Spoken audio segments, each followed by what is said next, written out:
إذ قال الله يا عيسى إني متوفيك ورافعك إلي ومطهرك من الذين كفروا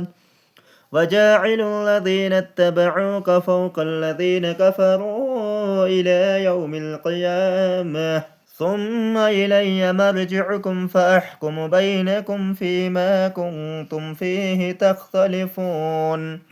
فأما الذين كفروا فأعذبهم عذابا شديدا في الدنيا والآخرة وما لهم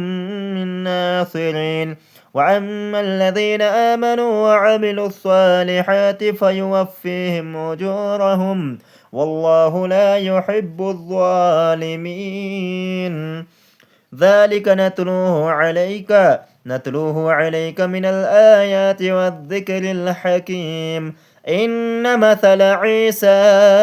عند الله كمثل آدم خلقه من تراب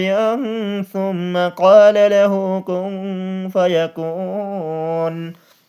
الحق من ربك فلا تكن من الممترين فمن حاجك فيه من بعد ما جاءك من العلم فقل تعالوا ندع أبناءنا وأبناءكم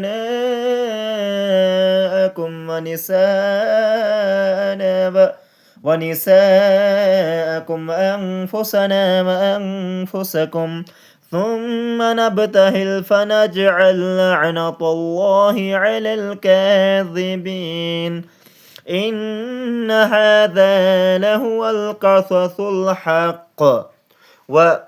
وما من إله إلا الله وإن الله لهو العزيز الحكيم فإن تولوا فإن الله عليم بالمفسدين